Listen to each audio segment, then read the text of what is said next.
Hello नमस्कार दोस्तों, SK global classes के यूट्यूब चैनल में आप लोग का बहुत बहुत स्वागत है।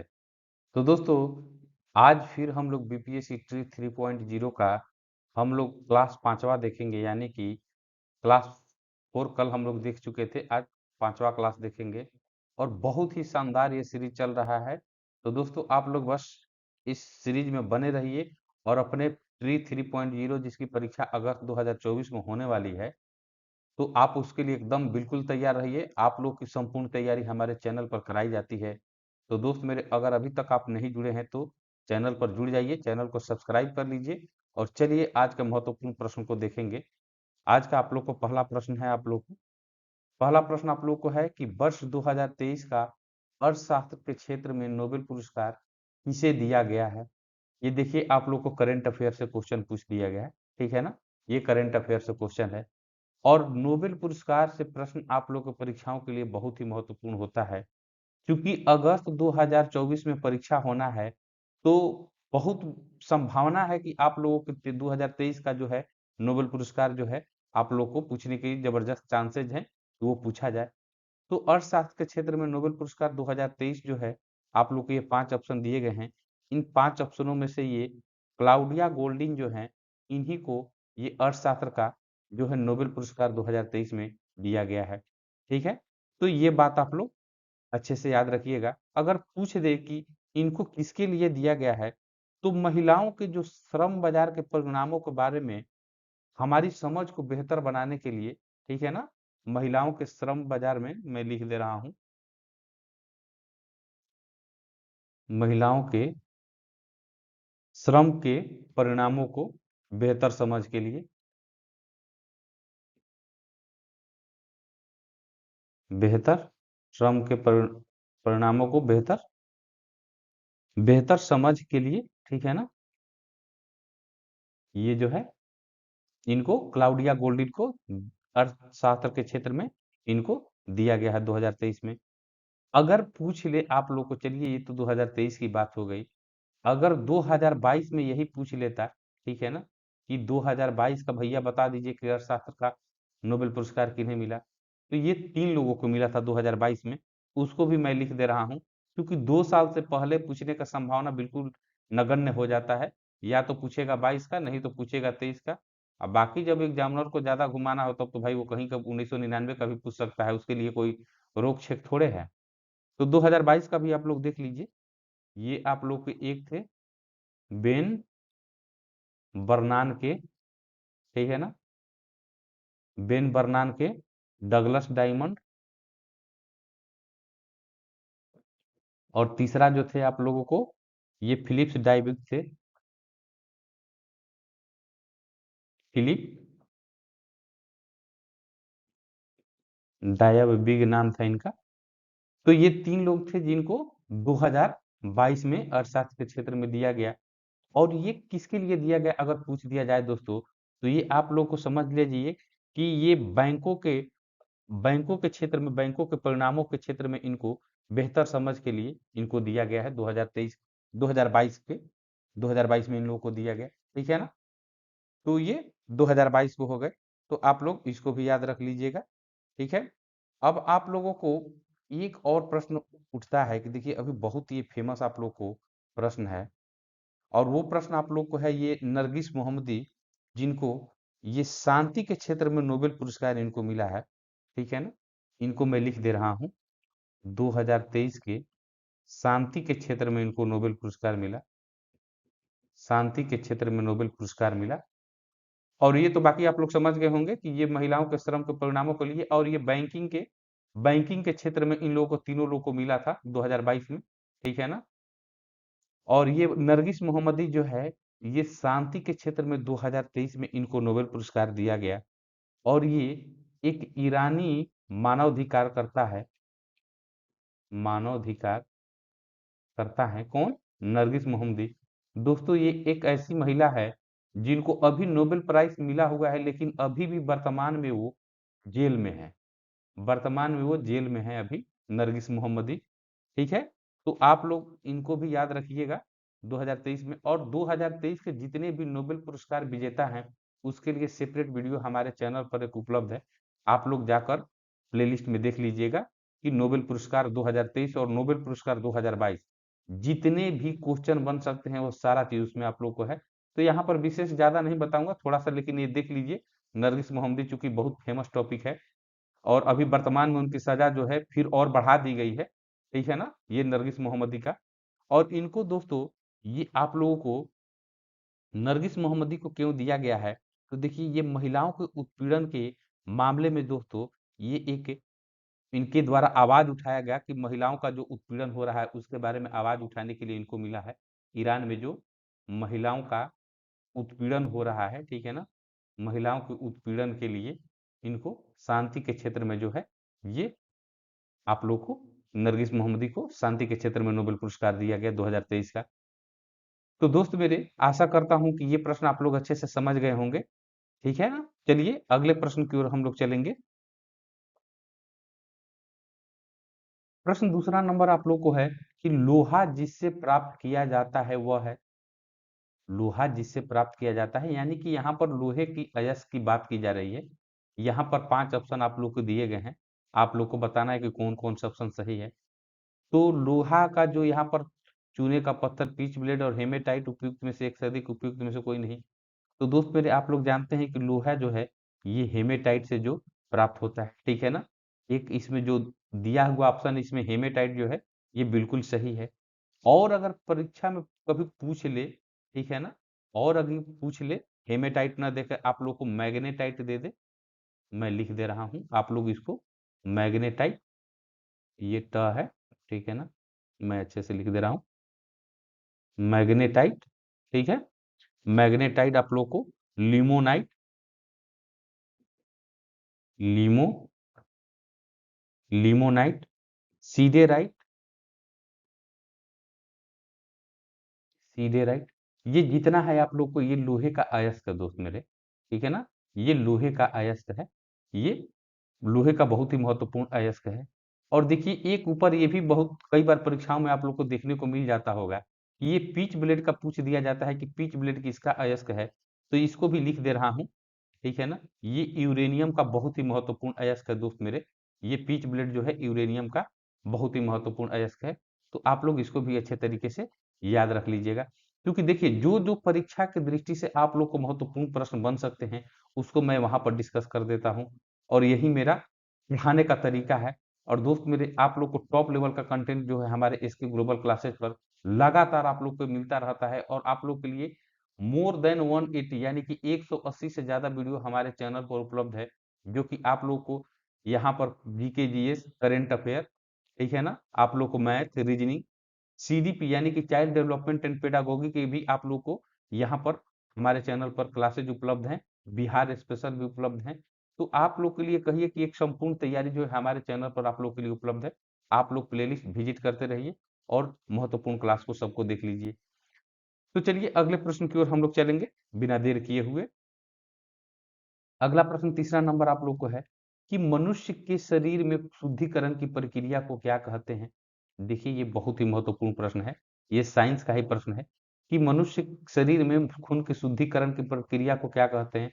Option A dialysis, haemolysis, osmosis, उपयुक्त में से एक से अधिक, उपयुक्त में से कोई नहीं। तो यह जो प्रक्रिया होती है ना दोस्त, यह कहलाती है डायलिसिस कहलाती है, ठीक है ना। तो अब कहिएगा कि सर ये डायलिसिस आखिर में होता क्या है। तो खून की शुद्धिकरण की प्रक्रिया तो बात समझ में आ गया। तो देखिए जब शरीर में, यह समझ लीजिए कि डायलिसिस होता क्या है, पहले मैं आप लोग को बता दूं कि शरीर से अपशिष्ट उत्पाद और अतिरिक्त फ्लूइड को हटाने के लिए एक कृत्रिम प्रक्रिया जो अपनाई जाती है ना, उसी को डायलिसिस कहते हैं। मैं लिख दे रहा हूं शरीर के अपशिष्ट, सॉरी, शरीर के अपशिष्ट उत्पादों और अतिरिक्त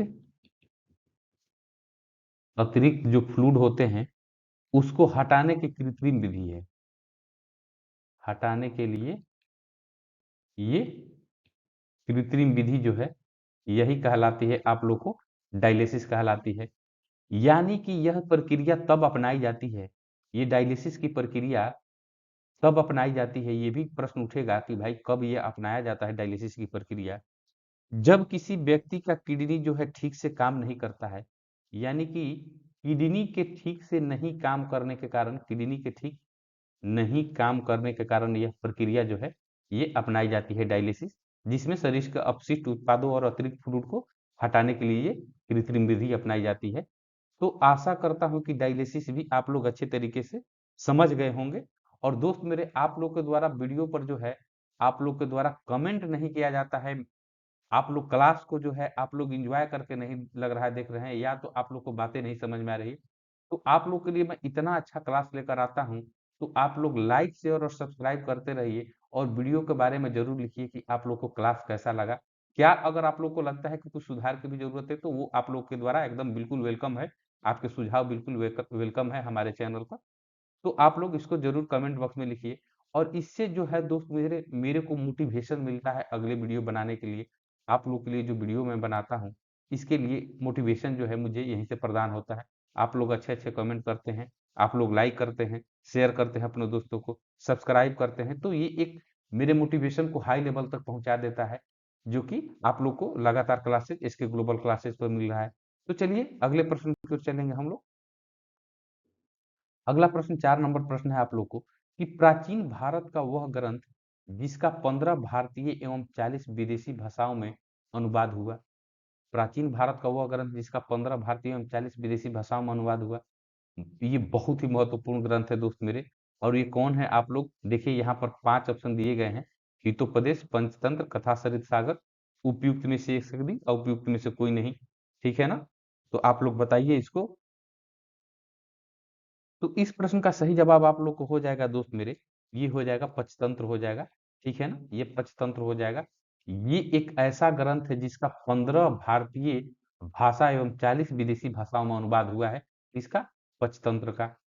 तो ये तो पंचतंत्र हो गया भाई। जब इतना महत्वपूर्ण ग्रंथ है, तो इससे कई बार इसके लेखक से प्रश्न पूछे जाते हैं कि पंचतंत्र के लेखक कौन है। आप लोग अगर कभी परीक्षा दिए होंगे, तो ये प्रश्न आप लोग को कहीं ना कहीं जरूर आप लोग को देखने को मिला होगा कि पंचतंत्र के लेखक। तो चलिए मैं लिख दे रहा हूँ, पंचतंत्र के लेखक जो आप लोग को है, ये आप लोग को दोस्त मेरे विष्णु शर्मा है। ठीक है ना? ये विष्णु शर्मा है पंचतंत्र के लेखक। ठीक है, मैं लिख दे रहा हूँ, विष्णु शर्मा हो गए ये पंचतंत्र के लेखक। ये भी प्रश्न कई बार पूछे जाते हैं। देखिए यहाँ पर दो और है, ये हितोपदेश है और यहाँ पर कथा सरित सागर है। ये भी बहुत महत्वपूर्ण प्रश्न है कि कभी पूछ लिया जाए कि हितोपदेश के लेखक कौन है। तो हितोपदेश के लेखक अगर पूछ दे तो दोस्त मेरे यह हो जाएंगे नारायण पंडित हो जाएंगे। ठीक है ना? नारायण पंडित हो जाएंगे। कथा सरित सागर का अगर लेखक पूछ दिया जाए या रचनाकार पूछ दिया जाए, तो ये हो जाएंगे सोमदेव। ठीक है ना? ये सोमदेव, ये इसके रचनाकार हो गए, कथा सरित्र सागर के रचनाकार हो गए। तो ये भी आप लोग ये देखिए, जहां जो प्रश्न बनते हैं उन प्रश्नों को वहीं पर बता देने पर आप लोग का जो डाउट है बिल्कुल क्लियर हो जाता है। तो आशा करता हूं कि आप लोग को 3 प्रश्न यहाँ से भी क्लियर हो गए। तो मैं प्रश्न भले ही कम कराता हूं, लेकिन आप लोग को कई प्रश्न उससे आप लोग को कंप्लीट करा देता हूं। देखिए एक ही प्रश्न में आप लोग को 3-3 प्रश्न आप लोग को मिल गए। अब इससे बढ़िया क्या हो सकता है? चलिए अगले प्रश्न की ओर चलेंगे हम लोग। अगला प्रश्न, 5वां नंबर प्रश्न है कि निम्न में से किसे शुष्क बर्फ कहते हैं? शुष्क बर्फ, ये आप लोग का साइंस का ऐसा क्वेश्चन है ना दोस्त, कि ये आप लोग को लगातार परीक्षाओं में देखने को मिलता है कि शुष्क बर्फ किसे कहते हैं। ठीक है ना? तो दोस्त मेरे, आप लोग जानते होंगे कि जब कार्बन डाइऑक्साइड का ठोस स्वरूप होता है, तो उसी को हम लोग शुष्क बर्फ कहते हैं। शुष्क बर्फ, ठीक है ना? ये शुष्क बर्फ कहते हैं ठोस कार्बन डाइऑक्साइड को। ये आप लोग बखूबी से जानते हैं। आप लोग इसको CO2 लिख लीजिए। ठीक है ना? क्योंकि ये ठोस कार्बन डाइऑक्साइड है, इसी को शुष्क बर्फ कहते हैं। अब कहीं कहीं इसका उपयोग परीक्षा में पूछ लिया जाता है कि भाई इसका उपयोग क्या होता है। तो ठोस कार्बन डाइऑक्साइड का उपयोग जो तो मेरे ये आप लोग को शीतलन में होता है। ठीक है ना? ठोस कार्बन डाइऑक्साइड का आप लोग का उपयोग शीतलन में होता है। और कहीं कहीं होता है, कहाँ पर होता है? तो देखिए एक और चीज होता है इसमें प्रयोग। आप लोग कभी भी गांव में या आप लोग को कहीं भी सिनेमा थिएटर में पहले जब नाटक होते थे या अभी भी होते हैं, आप लोग को कहीं-कहीं ये धुआँ-धुआँ टाइप सा जो दिखता है, वो दोस्त मेरे वो कुछ नहीं, यही आप लोगों को शुष्क बर्फ यानी कि ठोस कार्बन डाइऑक्साइड होता है, ठीक है ना? जो धुआँ-धुआँ सा आपको लगता है, वही आप लोग को शुष्क बर्फ होता है। तो इसका प्रयोग आप लोग को सिनेमा घरों या नाटक थिएटरों में किया जाता है, जब सीन उन कुछ ऐसे आप लोग डिमांड रहता है, तो वो चीज़ वहाँ पर उसका उपयोग किया जाता है। फॉग मशीन में वही सिनेमा घर में या आप लोग को नाटक में फॉग मशीन लगा रहता है जिसमें इसको शुष्क बर्फ का प्रयोग किया जाता है, वो धुआँ-धुआँ करने के लिए, ठीक है? और आप लोग को ठोस कार्बन डाइऑक्साइड से और कुछ महत्वपूर्ण बातों को मैं बता दूँ, तो ये आप लोगों को एक गैर ज्वलनशील पदार्थ होता है, ठीक है ना? गैर ज्वलनशील पदार्थ होता है, यानी कि ज्वलनशील नहीं होता है, ये गैर ज्वलनशील होता है और रंगहीन पदार्थ होता है, ठीक है ना? ये रंगहीन होता है, तो ये बात भी आप लोग अच्छे तरीके से याद रखिएगा। चलिए अगले प्रश्न की ओर चलेंगे हम लोग। अगला प्रश्न देखिए, छठा नंबर देखिए, ये भी आप लोग देखिए, लड़ो और उड़ो हार्मोन कहलाता है। लड़ो और उड़ो हार्मोन किसे कहते हैं? तो ये आप लोग को दोस्त, ये इंसुलिन ऑप्शन है, एड्रेनलिन है, एस्ट्रोजन है, आप लोग को उपयुक्त में से एक सदी, उपयुक्त में से कोई नहीं। तो इस प्रश्न का सही जवाब आप लोग को बताना है। आप लोग मेरे साथ साथ आप लोग कमेंट बॉक्स में भी जवाब दे सकते हैं, और अंत में आप लोग जरूर बताइए कि 10 प्रश्नों में से आप लोगों कि ने कितना प्रश्न सही किया। आज हम आप लोग को 10 प्रश्न फिर कराएँगे, चूँकि वीडियो काफ़ी लंबा हो जाता है, 10 प्रश्न में ही आप लोग को 30, 32, 35 मिनट हो जाता है। आप लोग को एक-एक प्रश्नों से कई-कई प्रश्नों को मैं आप लोग को वहीं पे करा देता हूँ, ठीक है ना? 1 प्रश्न से 3 प्रश्न, 4 प्रश्न मैं करा देता हूँ, तो आप लोग को कई सारा प्रश्न आप लोग को कंप्लीट हो जाता है, इतना ही समय में। तो देखिए, लड़ो और उड़ो हार्मोन की बात किया जाए, तो ये आप लोग को एड्रिनल एड्रिनल जो ये आप लोग को ये हार्मोन होता है, इसी को लड़ो या उड़ो हार्मोन कहते हैं, ठीक है ना? ये एक प्रकार के अंतःस्रावी ग्रंथि होती है मेरे भाई, ठीक है ना? मैं लिख दे रहा हूँ, कई बार परीक्षा में पूछ लिया जाता है, ये किस प्रकार का ग्रंथि है? एड्रिनल जो है ये किस प्रकार का ग्रंथि है? तो ये अंतःस्रावी ग्रंथि है, ये अंतःस्रावी ग्रंथि है। इसको आप लोग नोट कर लीजिएगा, ठीक है ना? ये अंतःस्रावी ग्रंथि है। अगर पूछ लिया जाए कि ये कहाँ पर होता है, तो ये शरीर में जो गुर्दा होता है ना, गुर्दे के ऊपर होता है थोड़ा-सा, ठीक है ना?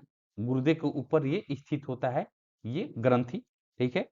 इसका मुख्य कार्य क्या होता है, अगर पूछ लिया जाए आपको कि इसका मुख्य कार्य क्या होता है, ठीक है ना? तो ये आप लोग को देखिए, जब भी आप लोगों को तनाव की स्थिति में जो है, ये हार्मोन आप लोग को रिलीज़ होता है। ये तनाव की स्थिति में ये जो हार्मोन जो है, ये रिलीज़ होता है। एड्रिनल जो ये आप लोग को ये हार्मोन है, ठीक है ना? और ये आप लोग को एक अंतःस्रावी ग्रंथि है। तो मैं आशा करता हूँ कि ये प्रश्न भी आप लोग को अच्छे तरीके से समझ में आ गया होगा। तो चलिए हम लोग अगले प्रश्न की ओर चलेंगे। अगला प्रश्न है 7वां नंबर, कि निम्न में से किसने टका नामक चांदी का सिक्का चलाया था? ऑप्शन है अलाउद्दीन खिलजी, कुतुबुद्दीन ऐबक, इल्तुतमिश, उपयुक्त में से एक से अधिक, उपयुक्त में से कोई नहीं। तो टका नाम का चांदी का सिक्का जो है दोस्त मेरे, ये आप लोग को इल्तुतमिश ने चलाया था, ठीक है ना? किसने? इल्तुतमिश ने चलाया था। तो चलिए यहाँ पर इल्तुतमिश और कुतुबुद्दीन ऐबक दोनों लोग हैं, तो इनसे थोड़ा-सा मैं आप लोग को एक बात बता दूँ। यहाँ मैं जितना भी महत्वपूर्ण फैक्ट है, आप लोग साथ-साथ लिखते चलिएगा आप लोग कहीं, या आप लोग इस वीडियो को 1-2 बार देख लीजिएगा या स्क्रीनशॉट कर लीजिएगा। तो देखिए, गुलाम वंश का स्थापना जो है, ये आप लोगों को कुतुबुद्दीन ऐबक के द्वारा किया गया। किसके द्वारा किया गया? कुतुबुद्दीन ऐबक के द्वारा किया गया। मैं यहीं पर नीचे लिख दे रहा हूँ ताकि समझाने में आप लोग को आसानी होगा। कुतुबुद्दीन ऐबक कुतुबुद्दीन ऐबक के द्वारा गुलाम वंश की स्थापना की गई। कब की गई? तो ये आप लोग को 1206 में की गई। 1206 ईस्वी में, ठीक है ना? ये दिल्ली दिल्ली के गद्दी पर ये कुतुबुद्दीन ऐबक बैठे थे, दिल्ली सल्तनत के, ठीक है ना? एक इनसे और महत्वपूर्ण प्रश्न आता है कुतुबुद्दीन ऐबक से, कभी-कभी पूछ लिया जाता है परीक्षा में कि कुतुबुद्दीन ऐबक जो है, क्योंकि ये गुलाम वंश के संस्थापक इनको माना जाता है कुतुबुद्दीन ऐबक को, तो ये कुतुबुद्दीन ऐबक भी एक गुलाम थे। किसके गुलाम थे? अगर परीक्षा में पूछ लिया जाए, तो आप लोग उसको भी याद रख लीजिए। ये मोहम्मद गोरी के गुलाम थे, ठीक है ना? ये मोहम्मद गौरी के गुलाम थे कुतुबुद्दीन ऐबक। इनके एक गुलाम कुतुबुद्दीन ऐबक के जो गुलाम हुए, गुलाम जो हुए, इनके गुलाम का नाम था इल्तुतमिश, ठीक है ना? इल्तुतमिश, इल्तुतमिश इनके गुलाम थे और आप लोग के दामाद भी थे, ठीक है ना? इल्तुतमिश कुतुबुद्दीन ऐबक के दामाद थे इल्तुतमिश। तो ये बात भी आप लोग को याद रखना है। यहाँ पर दामाद और कुतुबुद्दीन ऐबक को दोनों को बताने का मतलब ये मेरा बन रहा है। यहाँ पर एक महत्वपूर्ण आप लोग को तथ्य मैं बताने वाला हूँ कि आप लोग कुतुब मीनार का नाम सुने होंगे, कुतुब मीनार का। तो कुतुब मीनार का नींव जो है ये कुतुबुद्दीन ऐबक के द्वारा डाला गया। लेकिन पूरा अगर पूछ लिया जाए कि कुतुबुद्दीन ऐबक के द्वारा तो नींव डाला गया कुतुब मीनार का, लेकिन कुतुब मीनार का निर्माण पूरा किसके द्वारा किया गया? तो ये मेरे भाई आप लोग को इल्तुतमिश के द्वारा किया गया। इल्तुतमिश के द्वारा कुतुब मीनार का जो है आप लोग को निर्माण पूरा कराया गया, लेकिन कुतुबुद्दीन के द्वारा जो है ये नींव डाला गया।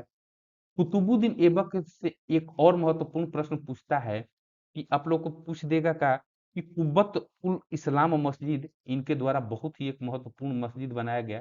मैं लिख दे रहा हूँ उसका नाम, कुब्बत उल इस्लाम मस्जिद, उल इस्लाम मस्जिद जो है ये कुतुबुद्दीन ऐबक के द्वारा जो है बहुत ही महत्वपूर्ण आप लोग को ये मस्जिद बनाया गया। तो कभी परीक्षा में पूछ दे कि कुब्बत उल इस्लाम मस्जिद का निर्माण किसने कराया था, तो ये कुतुबुद्दीन ऐबक ने कराया था। और कुतुबुद्दीन ऐबक से आप लोगों को प्रश्न पूछ दे और क्या क्या पूछ सकता है उसको भी मैं यहीं पर सुपड़ा साफ कर दे रहा हूँ। आप लोग को देखिए, ये कुतुबुद्दीन ऐबक के द्वारा जब अजमेर जीता गया, ठीक है ना? ये कुतुबुद्दीन ऐबक के द्वारा, मैं यहाँ पर शॉर्ट में लिख दे रहा हूँ, ऐबक के द्वारा जब अजमेर को जीता गया तो इनके द्वारा वहां पर इसके उपलक्ष्य में, अजमेर जीत के उपलक्ष्य में इनके द्वारा अजमेर में एक 2.5 दिन का झोपड़ा बनाया गया। 2.5 दिन का झोपड़ा मस्जिद इसको बोला जाता है, 2.5 दिन का झोपड़ा मस्जिद। कभी परीक्षा में पूछ ले कि 2.5 दिन का झोपड़ा मस्जिद किसके द्वारा बनाया गया, तो कुतुबुद्दीन ऐबक के द्वारा बनाया गया। कहाँ पर है ये, तो अजमेर में है, ठीक है ना? तो यहाँ पर देखिए कितना सारा प्रश्न आप लोग के लिए मैं बता दिया। तो ये तो हो गया आप लोग को कुतुबुद्दीन ऐबक और इल्तुतमिश। एक और बात मैं यहाँ पर आप लोग को बता दूं जो कि इल्तुतमिश से संबंधित है। तो इल्तुतमिश से संबंधित ये प्रश्न है, इनकी एक पुत्री थी जिनका नाम था रजिया सुल्तान। बहुत ही महत्वपूर्ण, दिल्ली सल्तनत से क्वेश्चन जब पूछता है ना दोस्त आप लोगों को, दिल्ली डायनेस्टी से जब क्वेश्चन पूछता है आप लोगों को, तो ये रजिया सुल्तान का नाम जरूर आता है। ये इसलिए आता है कि ये दिल्ली सल्तनत के शासन यानी गद्दी पर एकमात्र बैठने वाली महिला शासिका थी। कौन? रजिया सुल्तान। दिल्ली सल्तनत के गद्दी पर बैठने वाली एकमात्र मुस्लिम शासिका रजिया सुल्तान थी, ठीक है? तो ये बात आप लोग ध्यान रखिएगा, ये रजिया सुल्तान हो गई। तो आप लोग इनको भी याद रखिएगा। और आप लोग ये गुलाम वंश, ये जितना भी बात हुआ सब ये गुलाम वंश से हुआ, ठीक है ना? और गुलाम वंश को और कौन कौन से नाम से जाना जाता है थोड़ा सा ये भी देख लीजिए। यहाँ पर मैं गुलाम वंश लिखा हूँ, थोड़ा सा मैं रेड कलर से यहाँ पर ऐसे कर दूं, शेड कर दूं, ये गुलाम वंश। तो गुलाम वंश को और क्या क्या कहा जाता है, मैं लिख दे रहा हूं यहाँ पर। गुलाम वंश को, इसको मामलुक वंश भी कहा जाता है। कभी मामलुक वंश पूछ देना, आप लोग कंफ्यूज ना होइएगा, मामलुक वंश या दास वंश, ठीक है ना? ये आप लोग अच्छे से याद रख लीजिएगा। गुलाम वंश को ही मामलुक वंश कहा जाता है, दास वंश कहा जाता है। दिल्ली सल्तनत से एक और यहाँ पर प्रश्न उठता है जब गुलाम वंश की बात की जाती है कि गुलाम वंश का शासन कब से कब तक चला। तो ये आप लोग देख लीजिए, 1206 ईस्वी में तो ये कुतुबुद्दीन ऐबक के द्वारा स्थापना की गई गुलाम वंश की, और ये लगभग 84 वर्षों तक चला। यानी कि 1290 ईस्वी तक जो है ये गुलाम वंश का शासन जो है ये दिल्ली सल्तनत पर चला। गुलाम वंश का शासन काल जो है ये दिल्ली सल्तनत पर चला। तो ये पूरा सुखड़ा जो है आप लोग को साफ कर दिया हम यहाँ पर। तो आशा करता हूं कि ये प्रश्न आप लोग को बहुत शानदार तरीके से समझ में आ गया होगा, और यहाँ कई प्रश्न आप लोग को मैं बता दिया। और चलिए अगले प्रश्न की ओर अब हम लोग चलते हैं। अगला प्रश्न आप लोग को है यहाँ पर कि नालंदा विश्वविद्यालय के स्थापना का युग है, ठीक है ना? नालंदा विश्वविद्यालय का, तो नालंदा विश्वविद्यालय की अगर बात किया जाए कि किस कब स्थापना की गई थी, तो ये आप लोगों को गुप्त गुप्त वंश के शासन काल में इसकी स्थापना की गई थी, नालंदा विश्वविद्यालय की। और इसकी स्थापना जो है कुमार गुप्त प्रथम जी के द्वारा किया गया, कुमार गुप्त प्रथम के द्वारा किया गया। तो ये आप लोग को नालंदा विश्वविद्यालय से हो गया। देखिए 3 विश्वविद्यालय से बहुत प्रश्न पूछे जाते हैं। एक तो ये नालंदा विश्वविद्यालय हो गया, दूसरा रख लीजिए तक्षशिला विश्वविद्यालय, ठीक है ना? तीसरा यहाँ पर लिख दे रहे हैं विक्रमशिला। आप लोग को ये प्रश्न बार-बार परीक्षाओं में देखने को मिलते हैं, ठीक है? विक्रमशिला विश्वविद्यालय। तो इन तीनों के स्थापन यानी कि ये कौन इसकी स्थापना किए थे, इससे प्रश्न बार-बार पूछा जाता है। तो नालंदा विश्वविद्यालय के तो कुमारगुप्त प्रथम हो गए। तक्षशिला विश्वविद्यालय की अगर बात किया जाए तो ये भरत के द्वारा ये स्थापना की गई थी, ठीक है ना? और ये विक्रमशिला विश्वविद्यालय की बात की जाए तो ये राजा धर्मपाल के द्वारा ये स्थापना किया गया। राजा धर्मपाल के द्वारा ये स्थापना किया गया विक्रमशिला विश्वविद्यालय का। तो ये महत्वपूर्ण 3 बातें जो थे, ये आप लोग अच्छे से याद रख लीजिएगा। और चलिए अगले प्रश्न की ओर हम लोग चलेंगे। अगला प्रश्न देखिए 9 नंबर प्रश्न है कि भागवत संप्रदाय में शक्ति के रूपों की संख्या है, ठीक है ना? भागवत संप्रदाय में शक्ति भक्ति के रूपों की संख्या है। ऑप्शन है 7, 8, 9, उपयुक्त में से एक से अधिक, उपयुक्त में से कोई नहीं। तो भागवत संप्रदाय की अगर बात की जाए तो आप लोग को देखिए भागवत संप्रदाय में भक्ति के रूपों की संख्या दोस्त मेरे, ये आप लोग को ये 9 हो जाता है, ठीक है ना? ये भागवत भागवत संप्रदाय में भक्ति के रूपों की संख्या कितना हो जाता है? तो ये आप लोग को 9 हो जाता है, ठीक है ना? ये आप लोग अच्छे से याद रखिएगा। और आप लोग को अगर कभी पूछ दे आप लोग को कि भागवत धर्म के प्रवर्तक कौन थे या भागवत धर्म के संस्थापक की अगर बात की जाए, तो आप लोग इसको मैं आप लोग के लिए ये कमेंट बॉक्स में आप लोग बताइए कि भागवत संप्रदाय के संस्थापक कौन थे? आप लोग ये कमेंट बॉक्स में ज़रूर बताइए। तो आप लोग को देखते हैं कि आप लोग की तैयारी कैसे चल रही है। आप लोगों से जो प्रश्न मैं पूछता हूँ, आप लोग प्लीज़ उसको कमेंट बॉक्स में ज़रूर सीरियसली रूप से आप लोग जवाब दिया कीजिए। क्योंकि इससे मुझे भी पता चलता है कि आप लोग क्लास को सीरियसली रूप से ले रहे हैं। और आप लोग को जो इस बार जो आप लोग ट्री 2.0 में थोड़े नंबर के लिए अगर चूक गए हैं, तो ट्री 3.0 कहीं भी आप लोग को जाने वाला नहीं है। उसमें सिलेक्शन पक्का ले लेना है, ठीक है ना? तो चलिए अगले प्रश्न की ओर चलेंगे हम लोग। अगला प्रश्न ये 10वां नंबर प्रश्न है कि भारतीय रिजर्व बैंक की स्थापना कब हुई? बहुत ही महत्वपूर्ण प्रश्न। तो ऑप्शन है 1920, 30, 35, उपयुक्त में से एक से अधिक, उपयुक्त में से कोई नहीं।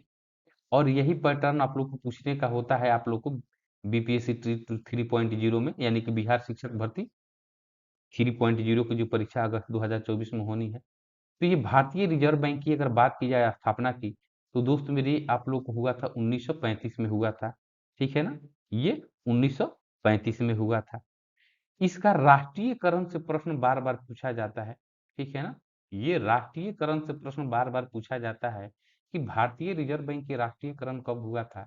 तो मैं आप लोग के लिए बता दूं कि ये 1 जनवरी 1949 को ये भारतीय रिजर्व बैंक का जो है ये राष्ट्रीयकरण हुआ था। 2-3 प्रश्न और पूछे जाते हैं।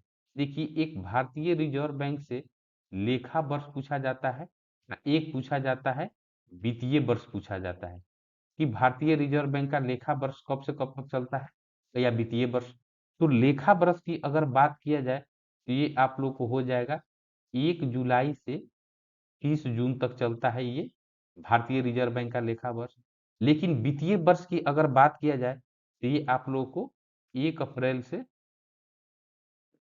1 अप्रैल से 31 मार्च तक चलता है, आप लोग जानते ही होंगे, ठीक है ना? तो ये लेखा वर्ष 1 जुलाई से 30 जून, वित्तीय वर्ष 1 अप्रैल से 31 मार्च। और अगर वर्तमान में पूछ दे, वर्तमान में गवर्नर पूछ दे कि वर्तमान में अभी भारतीय रिजर्व बैंक के गवर्नर कौन है, तो मेरे भाई आप लोग लिख लो, ये हो जाएंगे शक्तिकांत दास जो हो जाएंगे, ये भारतीय रिजर्व बैंक के अभी वर्तमान में गवर्नर है।